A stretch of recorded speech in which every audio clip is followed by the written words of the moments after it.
खालिद और मैं दावत देती हूँ। एक कोर्ट हाल से बाजी जमीला है, वो आई और बुआ जी को बुके पेश करेंगी।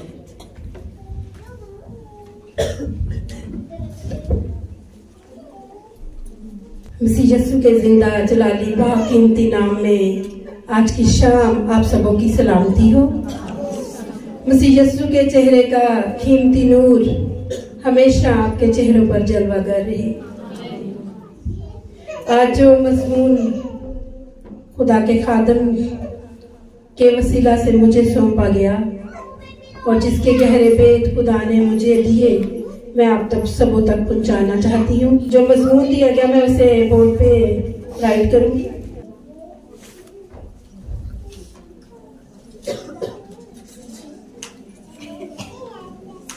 कोई बच्ची उनकी आवाज में पढ़ सकती है?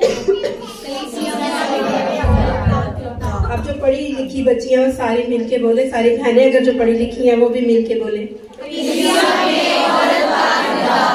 कलीसिया में औरत का किरदार। हमने बहुत कुछ सीखा कि एक मसीही औरत को कैसा होना चाहिए, बहुत कुछ सीखा। ईमान है आप लोगों ने, मैंने बहुत बरकत पाई। मेरी बहनों ने जो खुदा ने उनको भेज दिए बड़ी खुशी के साथ, बड़ी जिम्मेदारी के साथ और बड़े अच्छे तरीके के साथ और बड़ी दलेरी के साथ हम तक पहुंचाए। मन की शुक्रगुजार हूँ और ईमान रखती हूँ कि आप इसके वसीला से भी बरकत पाएंगे। जब हम कलीसिया में बात करते हैं तो कलीसिया में औरत का किरदार, हम सारी कलीसिया है ना, तो कलीसिया में औरत का किरदार। तो हम सब अपने अपने घरों में बड़ी अच्छी जिम्मेदारियां निभा रही हैं। मैं माँ हूँ, मेरी ड्यूटी है सुबह जब मैं उठूँ तो मैं अपने बच्चों का लंच तैयार करूँ, अपने बच्चों के लिए खाने पीने का इंतजाम करूँ, उनके यूनिफॉर्म का अरेंज करूँ, उनको भेजूँ कि वो जाएं अपने स्कूल। बेटा ड्यूटी पे जाता है, वो ड्यूटी पे जाएं। भाई साहब ने जब जाना होता है विजिट पे, उस वक्त भी मैं उनकी मददगार होती हूँ। ये ड्यूटियाँ हम अपने अपने घरों में बड़े अच्छे तरीके से निभा रहे हैं। तो आज तो आपने ड्यूटी निभाई, उसके लिए शुक्रिया। लेकिन अभी हम थोड़ी देर के लिए गौर करेंगे कि हम कलीसिया में क्या जिम्मेदारी निभा रहे हैं। हम कलीसिया तो हैं, हम सब कलीसिया है ना, चाहे बच्ची है, चाहे बड़ी औरत है, चाहे बुजुर्ग है, तो हम सब कलीसिया हैं। तो हम कलीसिया में क्या किरदार निभा रही हैं, क्या किरदार अदा कर रही हैं। बड़ी ही बबरकत हस्ती है, दिली तौर पर मुझे बड़ी पसंद है। बाइबल में से एक किरदार है एक जवान लड़की का, एस्टर मलका का। आस्तर की किताब आपने पढ़ी होगी, सुनी होगी, बड़ी संडे स्कूल में भी ये स्टोरी सिखाई जाती है, यूथ में टीच की जाती है। वैसे भी खातमीन आए तो बाइबल में से मुख्तलिफ तरीकों से हमें सिखाते हैं। कोई बता सकता है एस्टर की कहानी क्या थी और क्या है? किसी को एस्टर की कहानी का कोई पता हो? उसने अपनी कौम के लिए जी, उसने अपनी कौम के लिए सबसे पहले मैं आपको एक बात बताऊंगी कि वो नौजवान एक लड़की थी। क्या थी वो? नौजवान लड़की थी और उसने अपनी जवानी अपनी कौम के नाम कर दी। उसने अपनी जवानी क्या की? कौम के नाम कर दी। तो आज माजरत के साथ हमारी बेटियां भी यहाँ पे बैठी हैं, हम भी जवानी से गुजर के आए हैं। हम अपनी कौम के लिए क्या, हम अपने माँ बाप के लिए नहीं अपनी जवानी अपने नाम करते, हम खुद ही अपने लिए कोई जवान ढूंढने की कोशिश में लगी रहती है। होती हम मसीही हैं, बपतिस्मा हमने लिया है, अशाए रुबानी हम ले रही हैं, ठीक है, और अरशाद आज़म को हमने पूरा किया है, यीशु मसीह पर ईमान भी रखते हैं, बड़ी अच्छी अच्छी दवाइयाँ भी कभी मीटिंग्स हो तो उसमें शेयर भी करते हैं। लेकिन जवानी हम अपनी कैसी गुजार रहे हैं? एस्टर मलका ने अपनी नौजवानी अपनी कौम के नाम की, नौजवान थी, उसने एक बादशाह से शादी की। क्यों की? उसकी वजह क्या थी? वजह ये थी कि वो उसका चाचे ने उसे पाला, उसके माँ बाप पहले से फौत हो चुके थे, उसके चाचा ने उसकी तरबियत की और उसके चाचा ने उसे कहा कि तू अपनी कौम के लिए काम कर, तू बादशाह से शादी कर। और जब उसने बादशाह से शादी की और फिर उसने बादशाह से जाके अपनी कौम के लिए दरख्वास्त की और अपनी कौम को बचाने के लिए उसने फिर 3 दिन का रोजा रखा और 3 दिन रोजा रखने के बाद उसकी कौम बच गई। और ये एक नौजवान बच्ची की स्टोरी यहाँ से हमें मिलती है। बड़े ही मुबारक वो लोग हैं जिनके नाम इसमें कलमबंद है, बड़ी ही मुबारक हस्तियां हैं जिनके नाम इसके अंदर मौजूद है। आज हमारे नाम किधर है? आज हम ये सीखेंगे कि हमारे नाम किधर हैं। टाइम को मद्देनजर रखते हुए मैं शॉर्ट बयान करूंगी। और दूसरा करैक्टर बहुत ही प्यारा एस्टर का हमें मिलता है, सॉरी हन्ना का। किसका मिलता है? हन्ना का।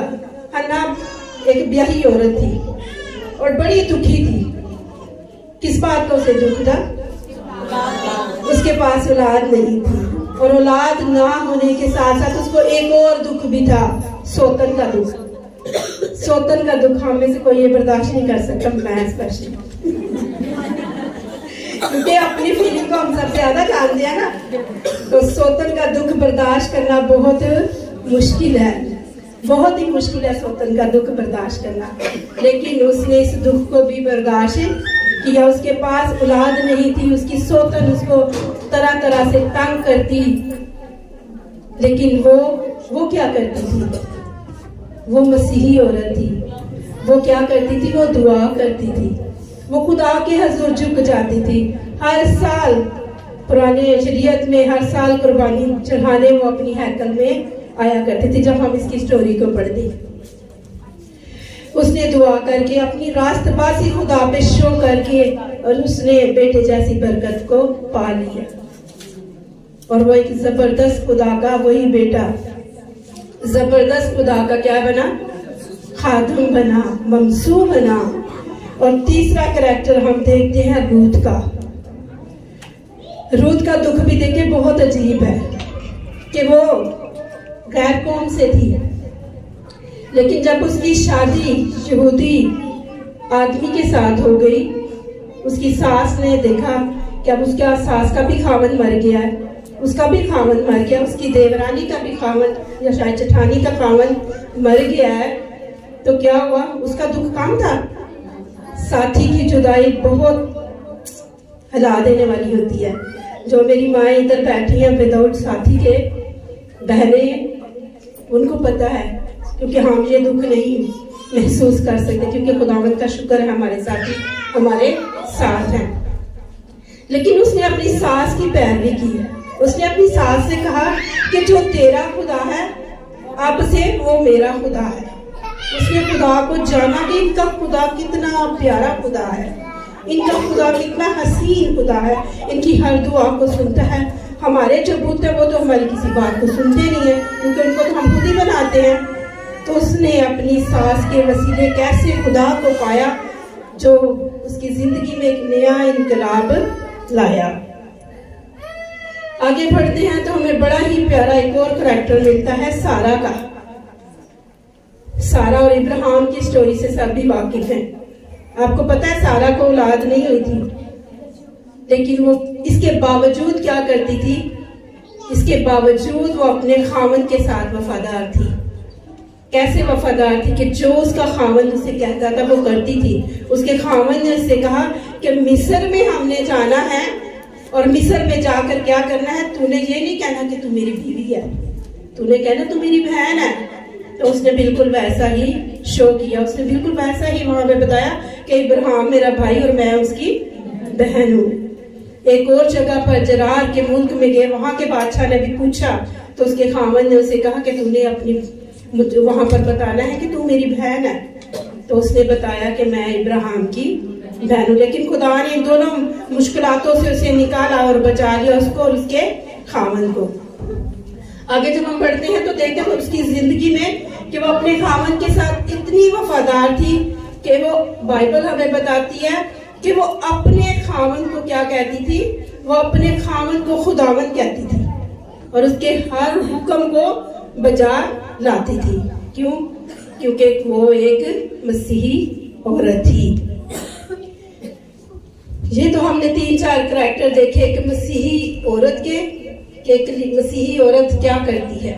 आगे हम बढ़ते हैं कि हम कलीसिया में हमने सीखना है।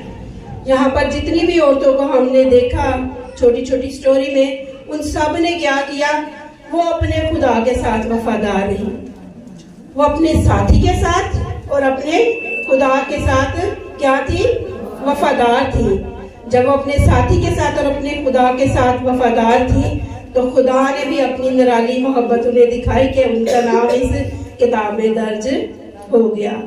तो हम जितनी भी यहाँ पर नौजवान खवातीन बैठी हैं, ज़रूरत है कि हम अपने अपने साथियों के साथ वफादार हैं। मैं ये नहीं कहती कि आप बेवफा हैं, लेकिन हमेशा इब्लीस शेर बब्बर की तरह धाड़ता फिरता है, कभी भी किसी को गुमराह कर सकता है। और पिछले दिनों में जब हम पढ़ रहे थे एक मिसाल की किताब, तो वहां पर लिखा था जरा सी झपकी, कि जरा हंसी आंख में चमकी है ना तो शैतान काम कर जाता है।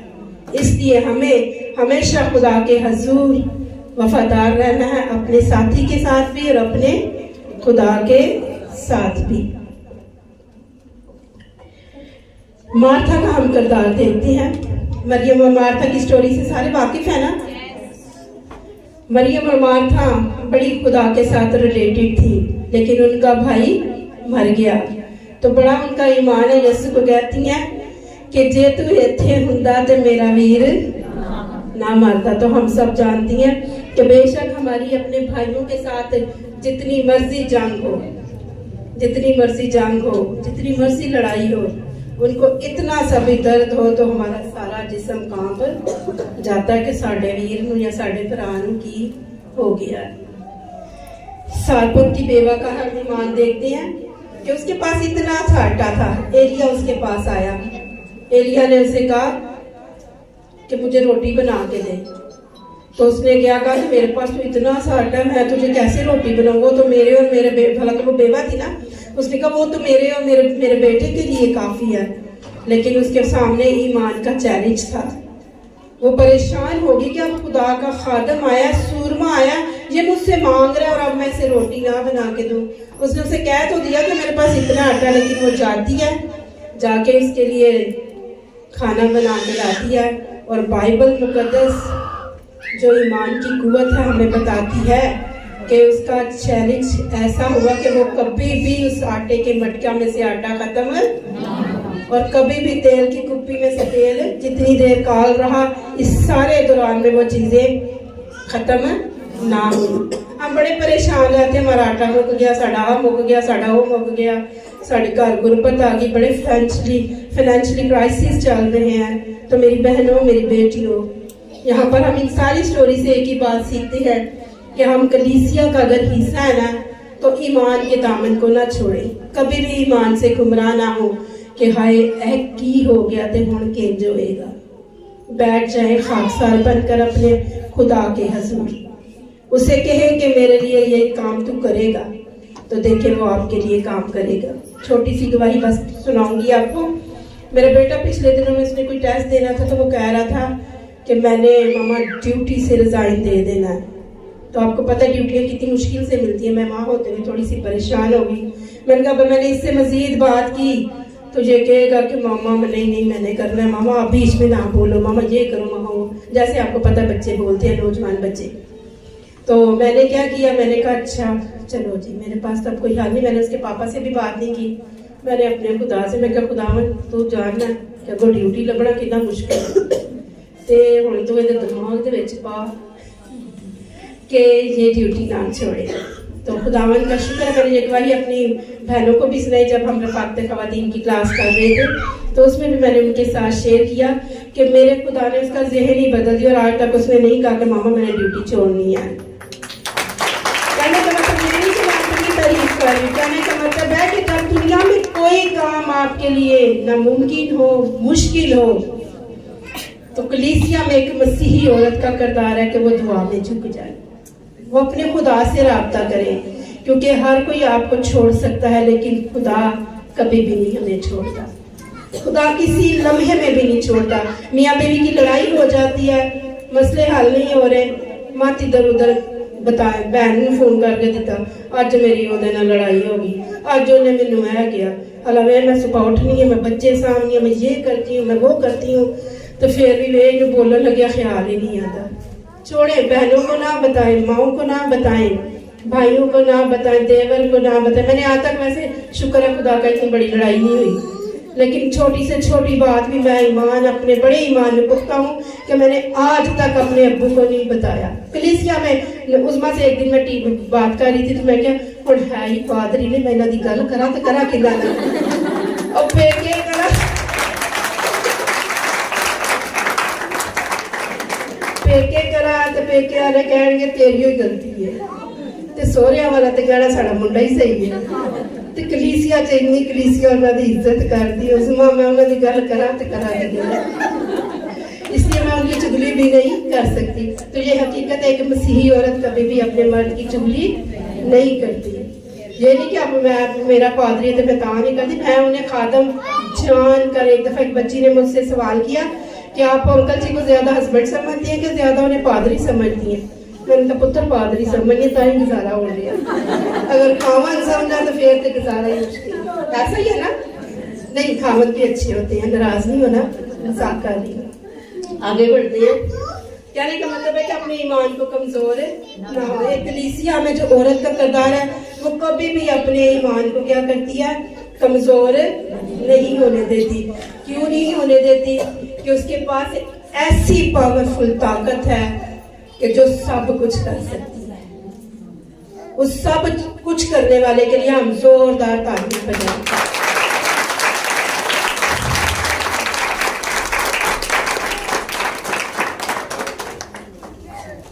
दो बड़ी बाबरकत हस्तियों का जिक्र करूंगी। एक है कलीसिया में, बता रही हूँ कि कलीसिया की तरक्की कैसे हुई। हम कलीसिया के बारे में सीख रहे हैं, तो कलीसिया में एक औरत का ईमानदार होना जरूरी नहीं कि वो कलीसिया में ईमानदार, घर में छोटी छोटी बातों में ईमानदार होना बहुत जरूरी है। बड़ा ही, अगर आप पढ़ना चाहें तो आप पढ़ सकते घर जाकर, क्योंकि हवाला निकालने में फिर टाइम ज्यादा लगेगा। 5 मिनट है जिनके रोजे हैं वो जाके अपने खादम के साथ रब्ता कर सकते, इसके बाद 5 मिनट के बाद वो जा सकते हैं। अंजील की खिदमत फैलाने में बड़ा ही प्यारा हाथ है मुकद्दसा मरियम का। किसका? मुकद्दसा मरियम का। मुकद्दसा मरियम ने खुदावंद के कौल को कहा कि मेरे लिए तेरे कौल के कबूल कर लिया। उसने कहा ठीक है खुदावंद, जैसा तू कह रहा मेरे लिए बिल्कुल वैसा ही हो, क्योंकि मैं मर्द को नहीं जानती। तो फरिश्ते ने कहा कि पाक रूह तुझ पर साया करेगा और तू हामला होगी। और जब उसने उस बात को ले लिया, एक्सेप्ट कर लिया, तो हम फिर बड़े ही सेलिब्रेट करते हैं क्रिसमस को। उस दिन फिर हमारे मसीहा पैदा इस दुनिया में आए।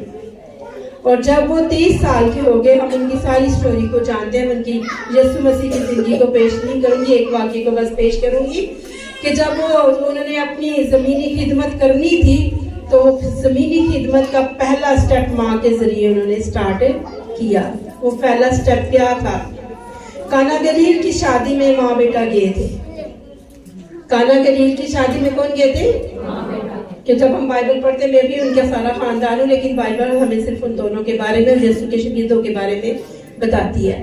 तो काना गलील में गए तो वहां पर मैं खत्म होगी, क्योंकि पुराने लोग जब उनके घर 7-7 दिन बारात रुकती थी तो उनके खाने पीने का बहुत इंतजाम करते थे। और जब 7 दिन कोई मेहमान रुके तो हर वक्त खाना पीना चलता रहता है। तो वहां पर भी कुछ ऐसी ही सिचुएशन थी। तो सिचुएशन में क्या हुआ कि उनके घर से, शादी वाले घर से मैं खत्म हो गई। तो जब एक मसीही औरत का रद्द-ए-अमल बताऊंगी, जब एक मसीही औरत को पता चला कि उनके घर में मैं खत्म हो गई है, तो उन्होंने क्या किया? वो जल्दी से अपने बेटे के पास गई और उन्होंने उन्हें कहा कि मैं खत्म हो गई है। तो उन्होंने आगे से किसी को पता क्या जवाब दिया?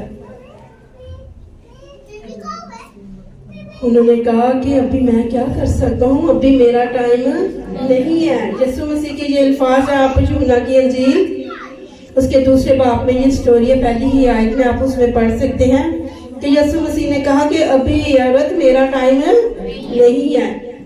तो उसने फिर भी, माँ ने उसके अल्फाज सुने अपने बेटे के कि वो उसे कह रहा कि अभी मेरा टाइम नहीं है, लेकिन माँ फिर भी क्योंकि ईमानदार थी ना, बड़े ईमान के साथ शागिर्दों के पास गई और शागिर्दों को जाकर कहती है जैसा यीशु मसीह तुम्हें करने को कहता है तुम वैसा ही करो। यीशु ने देखा कि अब माँ कह रही है तब मैं क्या करूं, तो यीशु मसीह गए हैं और यीशु मसीह ने जाके उस पानी को क्या बना दिया, मैं बना दिया। तो यहाँ पर हम देखते हैं कि यीशु मसीह की खिदमत यहाँ से इस स्टेप से स्टार्ट हुई, शुरू हुई कि यीशु का जब हम इस सारे हवाले को पढ़ते हैं तो यीशु के जब मौजज़ात का जिक्र किया जाता है तो यीशु मसीह का ये पहला मौजज़ा गिना जाता है। और दूसरी हस्ती है खिदमत कलीसिया को कायम करने वाली, बड़े ही कम नाम शायद आपने ये सुना होगा, परसिकला और अकोला। बड़ा ही खूबसूरत जोड़ा था, ईमानदार जोड़ा था, खुदावंद में बहुत मजबूत था। और जब पौलुस रसूल यीशु मसीह के खिदमत के काफी अरसे बाद इन्होंने कलीसिया में पौलुस रसूल के साथ मिलकर खिदमत को आगे बढ़ाया। ये परसिकला और अकोला बड़ी ही बबरकत औरत है। ये इसका नाम बाइबल जब हम पढ़ते हैं तो बाइबल में इसका नाम हमेशा अपने शोहर से पहले आता है। दुनियावी तौर पर हम देखा जाए तो क्या होता है कि बीवी का नाम हमेशा बाद में लिया जाता है, इसका नाम अपने शोहर से पहले आता था। और ये यीशु की तलीमात को परसिकला बड़े गौर से सुना करती थी। यीशु की तलीमात को क्या करती थी, गौर से सुनती थी, दुआ गो औरत थी। और इन्होंने नकल मकाने भी बहुत, जिनके एक शहर से दूसरे शहर बहुत ज्यादा खिदमत के लिए सफर किए, अपने आप को खतरात में डाला। और पौलुस रसूल ने एक नसीहत की वहां के करंतस के लोगों को कि ना हमवार जुए में ना जुटो। तो जब उन्होंने ये नसीहत की तो इस जोड़े ने बड़ी खुशी फील की, क्योंकि वो दोनों ही ईमानदार थे। वो खुद भी ईमानदार थी और उसका साथी भी ईमानदार था। और पौलुस भी इस जोड़े से बहुत प्यार करता था। इस जोड़े का जो काम था खैमा दोजी था, खैमा बनाने और खैमों को सेल करना। एक दफा का जिक्र है कि इनके पास जहाँ पर ये रहते थे इफिसस में इनकी वजह से कलीसिया कायम हुई। तो इफिसस में जब ये रहते थे तो क्या हुआ कि इफिसस में एक खुदा का खादम आया और पौलुस, उसने वो यूहन्ना बपतिस्मा देने वाले का शागिर्द था। और पौलुस तो उसने क्या किया, उसने सारी यूहन्ना की गवाही को पेश किया। तो ये बड़ी दलेरी के साथ उसके पास गई, उसको अपने घर में मधु किया और मधु करके इसने कहा कि आप यूहन्ना को जानते हैं, आपने यीशु मसीह की गवाही तो सुनी नहीं। इसने बड़ी दलेरी के साथ यीशु मसीह की गवाही उसके साथ शेयर की। और इफिसस की कलीसिया को कायम करने में पौलुस के साथ इसका बहुत बड़ा हाथ है। और इनकी अज़दवाजी जिंदगी, एक सोच होने की वजह से, एक ईमान होने की वजह से इनकी अज़दवाजी जिंदगी बहुत ही बाबरकत थी। और आखिर में जब हम देखते हैं तो इस जोड़े को क्या कर दिया गया, शहीद कर दिया गया। क्योंकि जब मसीहत बहुत ज्यादा फैल रही थी तो इनका भी नाम आया, तो इनको फिर क्या कर दिया गया, शहीद कर दिया गया। ये तो बाइबल के करैक्टर थे जो मैंने आपको बताए, बाकियां बातें नहीं करें, ठीक है। ये कलीसिया में करैक्टर थे, कलीसिया के बाइबल में जो कलीसिया में हमारी रिव्यू के लिए, क्योंकि हम इन सारे करैक्टर से वाकिफ हैं। तो अभी है कलीसिया में औरत का किरदार। तो 2-3 ट्रायंगल में बनाऊंगी।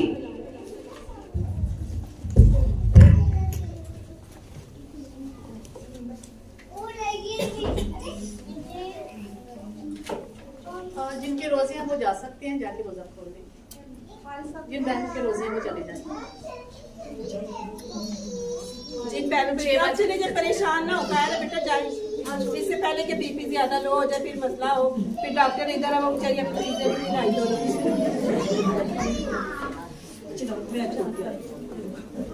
हाँ भी जिनको शुगर है वो भी थोड़ा सा खाए। मैं तो छोड़ती हूँ। नहीं आप बैठे।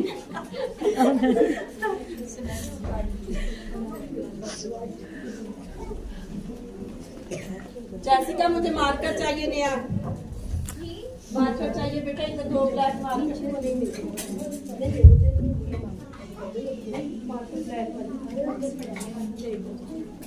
इसका ये ट्रायंगल कुछ जुबानियत को जाहिर करते हैं।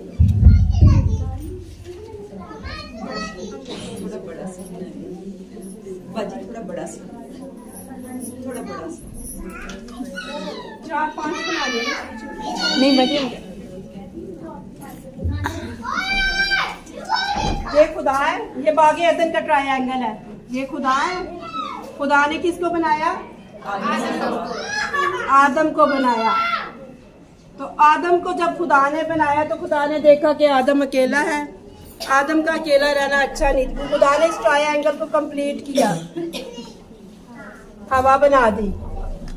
लेकिन जब ये ट्रायंगल बना तो इस ट्रायंगल को तोड़ने में शैतान ने बहुत अहम किरदार अदा किया। खुदा ने इस ट्रायंगल को कायम नहीं रहने दिया। शैतान ने इस ट्रायंगल को कायम रहने नहीं दिया। और इस तरह इंसान की और खुदा की क्या खुदा की और इंसान की क्या हो गया? आदम हवा की खुदा से जुदाई हो गई। यहाँ पर खुदा ने आदम और हवा को एक काम दिया था। क्या काम दिया था? काम ये दिया था, तो बाइबल बताती है कि खुदा ने उनको बनाया और उनको कहा बड़ो फलो और जमीन को मामूर और माकूम करो। और यहाँ पर बताऊंगी कि बागे अदन इसका मतलब है जमीन पर ही है, क्योंकि बाइबल की तालीम हमें बता रही है खुदा ने उनको बागे अदन में रखा और बागे अदन में रख के खुदा ने उन्हें क्या कहा? बढ़ो फलो और जमीन को मामूर और माकूम करो। लेकिन शैतान ने इस काम को बढ़ने नहीं दिया। दूसरा ट्रायंगल हम बनाते हैं मूसा का।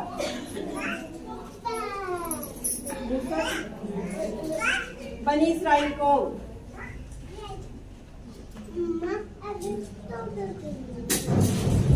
यहाँ पर एक काम दिया गया, वो याद रखिएगा। इस ट्रायंगल में काम दिया गया तो किसको? आदम और हवा को। बनी इस्राइल कौम में से एक बंदे को चुना गया, मूसा को। और मूसा को फिर शरीयत दी गई। मूसा को क्या दिया गया? मूसा को शरीयत दी कि ये शरीयत आपने बनी इस्राइल को देनी है और बनी इस्राइल को कहना है कि इस शरीयत को आपने सारी दुनिया में फैलाना है। लेकिन बनी इस्राइल इस शरीयत की तरफ माइल ना हुई, बल्कि उन्होंने क्या किया? गैर कौमों की तरफ अपना ध्यान, ज्यादा उनकी रस्मों रवाजों को। हमारी तरह जैसे आज हम शादी करते हैं, फौजी हो जाए तो हम दूसरों की रस्मों रवाजों को नहीं अंज नहीं करीदा। हुंदा सड़बाला हुंदा, फटियां तोड़ लो, लेटा तोड़नियां ने अज करना तो उंज करना कि नहीं थोड़ी याद नहीं शादी करांगी मैं ठीक है। इनको एक काम दिया गया कि इस शरीयत को क्या करना है? दुनिया में फैलाना है। लेकिन बनी इस्राइल ने ये काम ना किया। खुदा का ये मंसूबा भी खुदा का कामयाब ना हो सका और खुदा का ये मंसूबा भी ज्यादा काम ना कर सका। बहुत सी अंबिया किराम आए, लेकिन उनको भी लोगों ने ज्यादा तरजीहात नहीं दी। जिम्मेदारी यहाँ भी दी गई और जिम्मेदारी वहाँ भी दी गई। जिम्मेदारी यहाँ भी दी गई और जिम्मेदारी यहाँ भी दी गई। अब दो ट्रायंगल बनाऊंगी। मम्मा फिर से ट्रायंगल।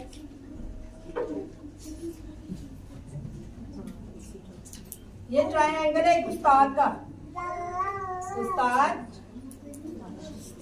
बच्चे और वालिदैन। उस्ताद को जिम्मेदारी दी जाती है कि वो बच्चों को सिखाएं, स्कूल में पढ़ाएं। उस्ताद को क्या जिम्मेदारी दी जाती है? बच्चों को पढ़ाएं। तो वो बच्चों को पढ़ाते तो है, लेकिन बच्चों को जितना मर्जी एजुकेटेड कर लो, ना उन्हें बाइबल खोलनी आती है और ना उन्हें तमीज से बोलना आता है। क्यों नहीं आता?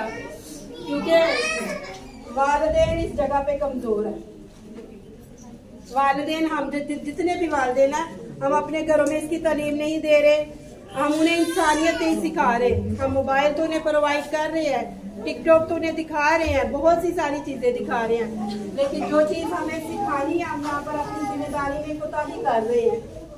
और ना ही हम अपने उस्ताद के, जिनके बच्चों के टीचर से पूछते हैं। कभी संडे स्कूल के, जब तक मैंने टीचिंग की संडे स्कूल की, कभी आज तक किसी माँ ने नहीं मुझे पूछा कि बुआ जी मेरे बच्चे संडे स्कूल से कैसे जा रहे हैं। किसी माँ ने नहीं। और आज तक भी बस पूछ लेंगी टाइम कैसा है, क्या टाइम है, स्कूल से याद करनी है, इतना सा बस। आगे नहीं पूछना कि इसकी शख्सी तरबियत में क्या करता है, इसमें चेंजिंग भी आ रही है, ये झूठ बोलता है, ये लड़ाई झगड़े करता है, ये क्यों नहीं इसका तब्दील हो रहा।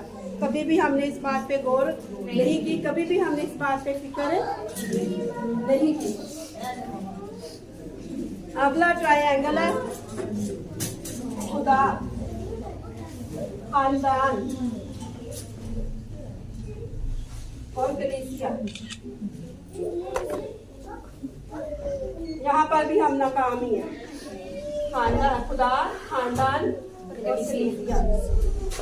कलीसिया में पास्टर साहिबान होते हैं, ठीक है, आपको पता है कि कलीसिया को कौन लीड कर रहा है, पास्टर से हुआ।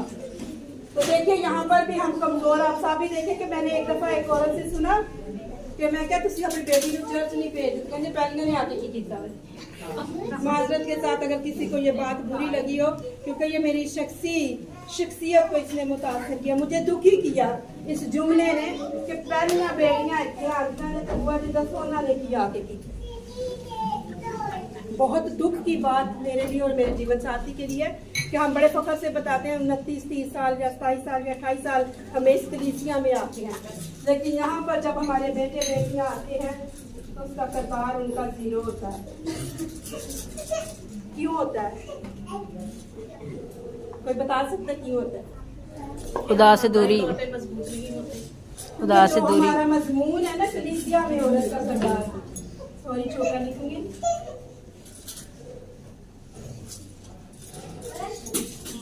तो कलीसिया भी है, किरदार भी है, औरत भी है, तो काम कहाँ पे होना है? काम कहाँ पे होना है? किरदार पे होना है, औरत पे होना है या कलीसिया में होना है? कलीसिया में देखिए सेमिनार भी हो रहे हैं, इस सेमिनार से भी जब आप जाएंगे तो आप कहेंगे हाँ जी बहुत बरकत मिली इस सेमिनार से, बहुत मजा आया, खाना बड़ा अच्छा था, पानी बड़ा अच्छा था, ये बड़ा अच्छा था, वो बड़ा अच्छा था, सब कुछ अच्छा था।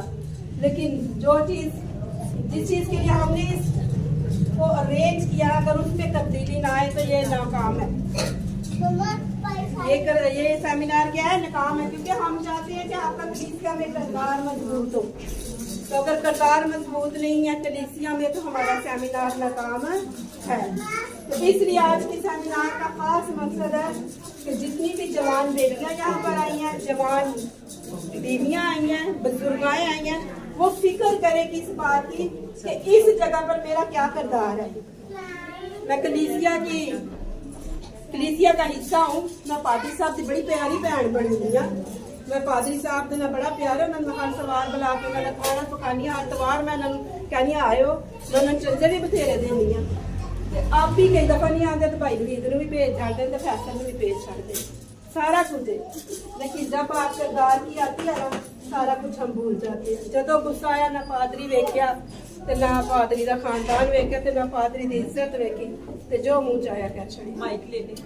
अच्छा सॉरी, वो मैं लिखना है इसलिए और फिर बाहर पादरी सुन लेंगे। इसलिए कलीसिया में औरत का किरदार, आज के सेमिनार को अरेंज करने का मकसद है कि कलीसिया में औरत का किरदार। तो आज आप बड़ी खूबसूरत सारी बहनें, सारी बेटियां लाद रही हैं, लेकिन देखें यहाँ पर हमारा किरदार क्या अदा हम कर रहे हैं, क्या किरदार हम अदा कर रहे हैं। क्या आप अपनी कलीसिया के लिए दुख का बायस है? क्या आप अपनी कलीसिया के लिए रंजिश का बायस है? क्या अपनी कलीसिया के लिए आप करवाहट का बायस है? कहीं आप कड़वी जड़ तो नहीं है? सोचने की बात है ना कि हम कैसा किरदार अदा कर रहे हैं। फिक्र करने की जरूरत है, फिक्र करने की जरूरत है कि नहीं? हाथ उठा के बताएं, लहरा के बताएं कि आज लम्हा फिक्रिया है। इतना पैसा आज लगाने का कोई फायदा नहीं कि अगर आपके किरदार में तब्दीली ना आए, अगर आपकी दवाइयाँ जिंदगी ना हो, अगर आपकी जहन में तब्दीली ना आए, आप घर जाके वही काम करें। इधरों मुंडा आया तो गाल काट के थप्पड़ ला के पेट चढ़िया, खावंद नु जाके मैं गई सा तो पिछे खाना भी नहीं बनाया, तेनू कह के भी गई सा रोटी पका ली, मेरे आंदे नु हांडी मां के रोटी पका लांगी, छेती काम हो जाएगा। रवैये में तब्दीली आनी चाहिए। कहीं हम ऐसी औरतें तो नहीं कि हम जाके बस चुगलियां ही करती रहती हैं। इन बातों के लिए हमारे पास बड़ा टाइम है। घंटा घंटा कह भी दें कि जल्दी जाए तो लोग फिर भी घंटा घंटा चुगलियां करते रहना, ओदी है तो ओदा है तो ओदा है, लेकिन अपने किरदार को हम नहीं देखते। माजरत के साथ अगर किसी को मेरी बात बुरी लगी हो, क्योंकि ये सच्चाई और सच्चाई को बयान करना आज कलीसिया में मेरे लिए जरूरी है। हम आगे बढ़े।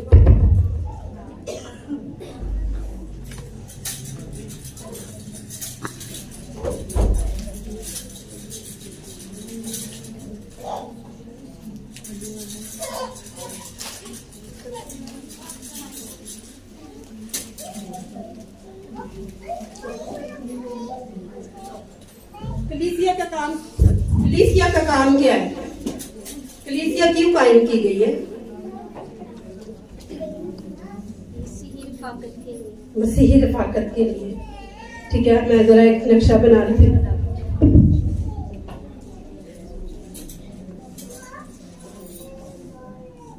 ये है जी खानदान।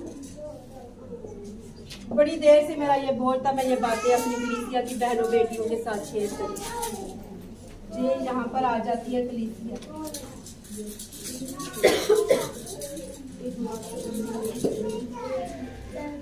और ये है जी आसमानी बादशाही। खानदानों ने आना है इधर कलीसिया में, और कलीसिया ने लेके जाना है, तैयार करना है आसमानी बादशाही के लिए, जो एक इंसान की जिंदगी का मेन काम है। क्योंकि इंसान को खुदा ने क्यों बनाया? अपनी रफाकत के लिए। आदम के लिए हवा बनाई, आदम की रफाकत के लिए। लेकिन इंसान को खुदा ने क्यों बनाया? इंसान को खुदा ने अपनी रफाकत के लिए बनाया।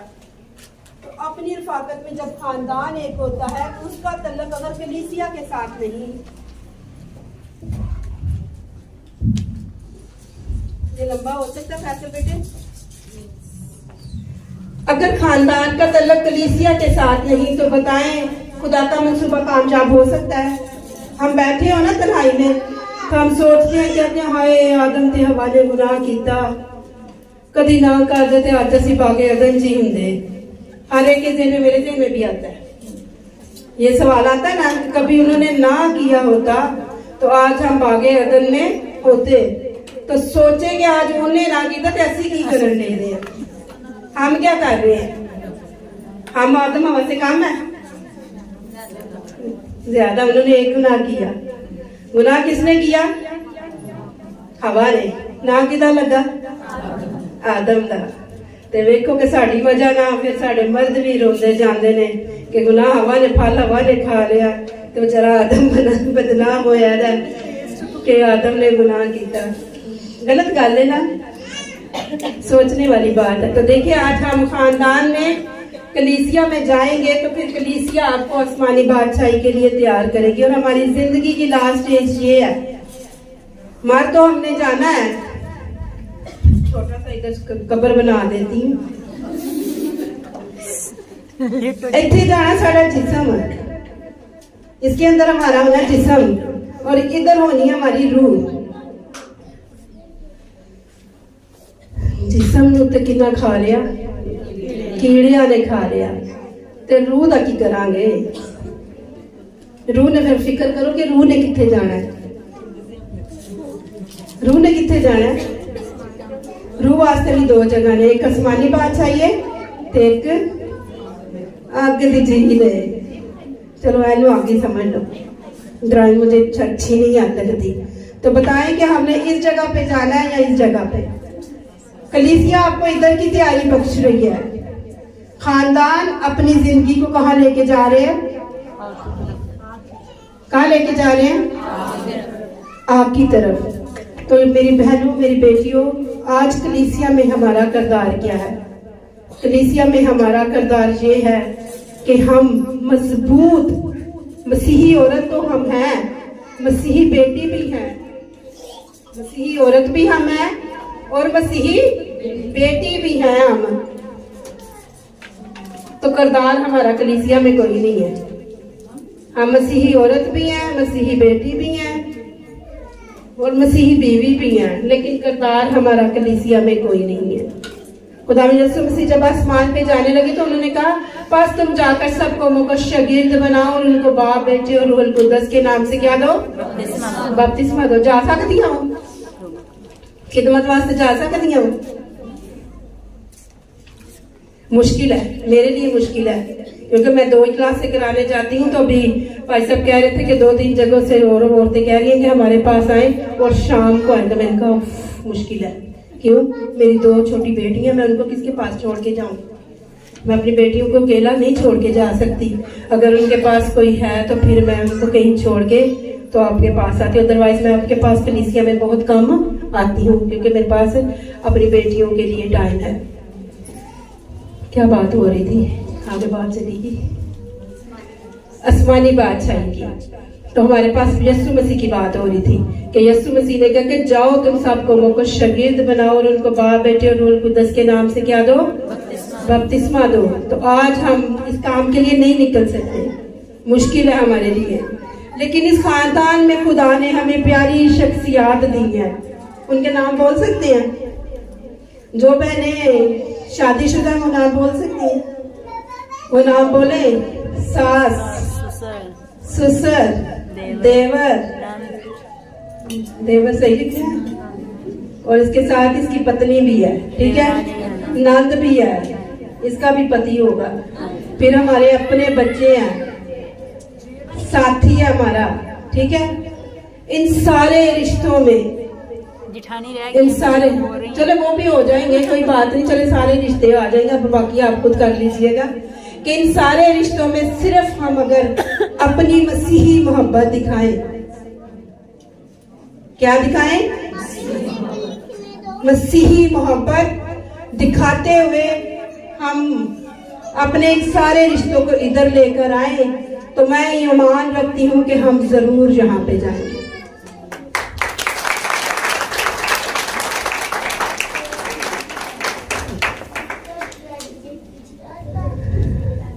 अगर हम अपने सारे रिश्तों को मसीह में होते हुए निभाएं, और मसीह में होते हुए हम कैसे, आप इसमें आगे और भी बहुत है, लेकिन पीछे से बार बार कह टाइम को मद्देनजर रखिए, टाइम बहुत ज्यादा हो गया है, तो हम यहीं पे थोड़ा सा क्लोजिंग की तरफ आएंगे कि अगर हम इन सारे रिश्तों में अपनी मसीही मोहब्बत को दिखाएं तो हमारी कलीसिया बहुत बाबरकत होगी। तो जब यहाँ पर खुदा की इतनी हजूरी होती है, तो मैं ईमान रखती हूँ कि जब हम यहाँ पर भी जाएंगे तो जरूर हम फरिश्तों के साथ मिलकर उसको कदूस कदूस कदूस कहेंगे, क्योंकि फरिश्ते हर वक्त उसके हजूर खड़े होकर क्या कहते रहते हैं, कदूस कदूस कदूस। तो कितना वो प्यारा बबरकत लम्हा होगा जब हम इस लम्हे में शामिल होंगे, जब वो हवा में उड़कर आएगा, हमें अपने साथ उड़ा के ले जाएगा। बेशक असी मोटरियां तो फिर भी असी उड़ांगे, ऐसा ही है ना।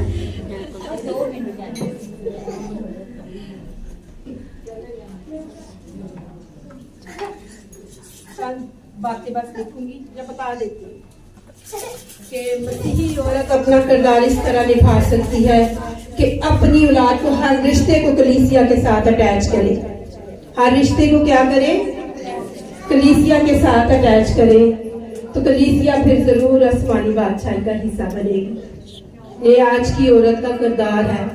अभी बाजी शबनम ने कहा कि औरत नस्लों को सुधारती है। एक बच्चे की जब हम तरबियत करते हैं तो हम नस्लों की तरबियत कर रहे हैं। आज अगर आपका बेटा आपके हाथों खराब हो रहा है तो आपने नस्लें खराब कर दी। आज आपका बेटा नशा कर रहा है तो आपने नस्लों को नशे पे लगा दिया है। आज आपके बच्चे गली गली दर बदर घूम रहे हैं तो अपने नस्लों को दर बदर कर दिया है। क्योंकि एक औरत का किरदार ये है कि वो अपने घराने का बखूबी क्या करे, इंतजाम करे। तो आज मेरी बहनों ये लम्हा फिक्रिया है। इस सेमिनार से खुदा आपको बहुत बरकत देगा, दे चुका है, लेकिन जरूर सोचिएगा कि इस सेमिनार की कामयाबी सिर्फ इसमें है कि आपका करैक्टर मसीह यीशु के साथ जुड़ जाए, आप मसीह यीशु के साथ मुंसलिक हो जाए, आप यीशु मसीह के साथ वफादार हो जाए। और कलीसिया में एक और किरदार क्या निभाएं कि हमेशा कलीसिया के लोगों के लिए दुआ करें, दुआ वो बन जाए। सोचे आज आपने दुआ की है। एक और छोटा सा सवाल करूं, क्या आपने कभी उठ के यीशु मसीह को गुड मॉर्निंग बोला? मैं हमेशा अपनी दुआ में दो बातें लाजमी कहती हूँ, और मैं इसलिए ये शेयर कर रही हूँ कि अपनी तारीफ या फख्र के लिए नहीं, सिर्फ आप अपनी बेटियों को, बहनों को सिखाने के लिए कि जब भी दुआ करें उसे गुड मॉर्निंग कहें और उसे कहें मैं तुझे अपनी जिंदगी में, अपने घर में वेलकम करती हूँ, और तू आया है तो अब everything bless in the name of Jesus Christ.